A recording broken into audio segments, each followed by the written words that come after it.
or the referendum promises a new Kenya. The Constitution 2010 also promised us a new Kenya. We see, which seems farther and farther to be going farther and farther. So, question is a referendum something that we need to change Kenya right now, given that we've not even been able to implement the current constitution that we have? Look at the two-thirds gender bill, for example. It is constitutional. It is parliament is already running illegally, but at the same time, we want to say that a referendum is what is going to fix some of the things that we cannot fix, even when the law right now requires for us to fix them. No, I think, and that's what I'm saying, Kenyans are being lied to. Because if you look at the calls for constitutional amendments, it is not actually trying to improve on the current constitution. First of all, the Ekuru Okot bill is killing devolution, because devolution is about devolution? Because devolution is about having representation to the lowest level. Correct. So you want to have people Kenyans wanted to have an MCA. Kenyans wanted to have an MP. Are you going to tell Kenyans that you should I won't have my MP anymore to be able to come and represent me in parliament, and reduce it to a whole Not necessarily not have an MP, but possibly have less members of parliament. Yes, but then we are saying devolution is about representation to the lowest possible level, which is the so MCA. when you reduce, so when you reduce that number, then it becomes a challenge, because then we won't have a voice at the national level. That is one.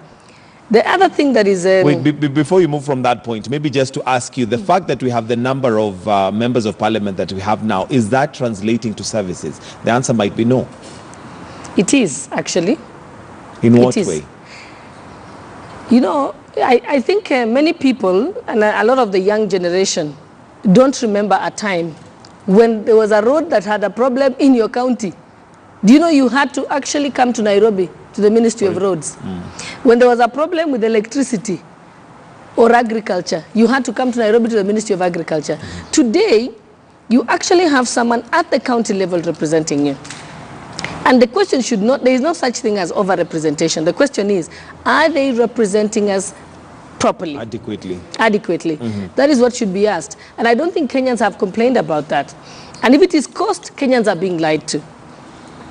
Another important point that people haven't been able to make a discussion about it is, you should ask yourself, when we and you can look at the talks on referendum has been very selfish, actually, like the BBI, the Building Bridges Initiative. The whole thing is about creating a position for Raila Odinga and for other people, you know. And if you tell us that we are going to be saying that whoever loses the presidency should be able to get should be able to be given a seat as a prime minister or something like that, then it beats the very purpose of elections. Okay, so that is taking us to a one-party state. Okay. The whole issue is our democracy, and democracy across the world is there is a winner, that the majority of Kenyans, whatever, and there is a loser. And there is a loser, and that loser still plays the role of being of oversight to the government. Yeah. And so, in fact, actually, what is sad in our history at the moment, and this will go down in history, the opposition has failed Kenyans. Because today, in parliament, when the majority leader says something, it is parroted by the leader of minority. That means there's no one checking government. There's no. So that is the sad. Yeah, there's no checks and balance. I want a strong opposition in Kenya. I want an opposition that puts the government in check. They are not doing that at the moment. Okay, and talking about the opposition, we have some who are now standing maybe as opposition leader. For example, Musalia Mudavadi, and he also had a weigh in regards to the referendum and a constitutional change. So we listen into what he had to say. It is a referendum about the people of Kenya. Yes. And for the people of Kenya. Yes. Let it not be carved out as a referendum that is designed for the political elites to just share positions. Mimi na bishop na nani mwingine tunagawanya viti sisi wenyewe. That will not be for the people of Kenya. Yes. We want accountability.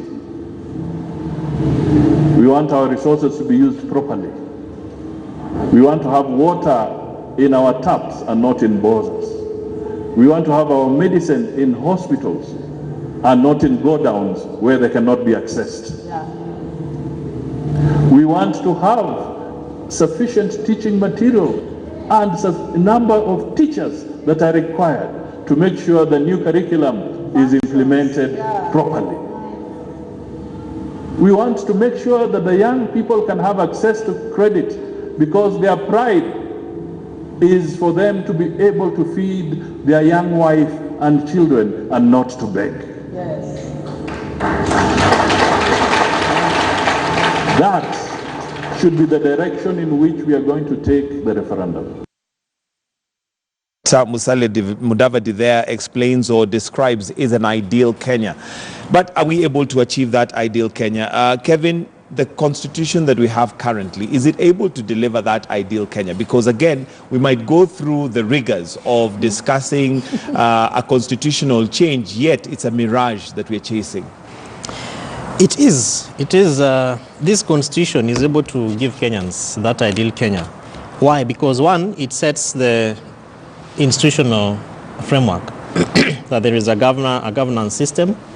It gives the sovereignty to the people of Kenya to do so many things: elect their leaders, put them in office, check them, and it has given us plenty of opportunities to ensure that we have checks and balances, including having a Senate, a National Assembly, and a County Assembly at the county level, including having almost 17 constitutional commissions. Those are, in my view, opportunities and platforms for us to be able to have a proper and an ideal Kenya. Unfortunately, then the question is where we are at right now. Then what is the issue? What is the problem? The problem is because some of those institutions cannot be able to do what this constitution has given them the power to be able to do.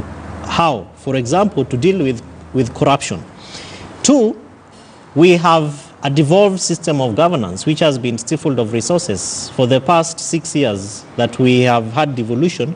Over time, in almost all the devolution conferences, one of the biggest concerns has always been, what is this percentage that the National Treasury is giving to counties that is not enough? But then on the flip side is a question around, are governors or are the people to whom the citizens have given the power to use these resources, using them effectively to be able to provide those services? Hence the question that Mheshimiwa Mudavadi is raising, that how come we are not accessing, proper educational infrastructure, despite functions of national and county governments in Schedule 4 of the same constitution?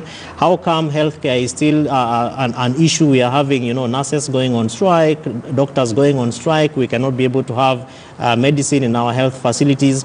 How come markets are not opening at the county levels, and roads that are supposed to lead to markets that are opening are not properly done? How come young people are still suffering, to be able to get employment? And he's talking about credit. National government has come up with very many opportunities: Youth Enterprise Development Fund, AGPO, access to government procurement opportunities, the 30%, among several others. But how come all these things are not working for the interest of the people? Hence, the reasoning behind people like Mheshimiwa Ukuru Aukot, of the opinion that, okay, let's now move it a notch higher and not just talk, because this ideal Kenya will not come just by word of mouth. There is an action that has to be put in place, which is to draft a bill that either challenges government, either national or county, or come up with a referendum. And that is what he has been able to do. That's what he has done. Which then gives citizens an opportunity also to have a conversation around what is this ideal Kenya. And I want to push civil society organizations like the one I serve at, to be able to now provide opportunities for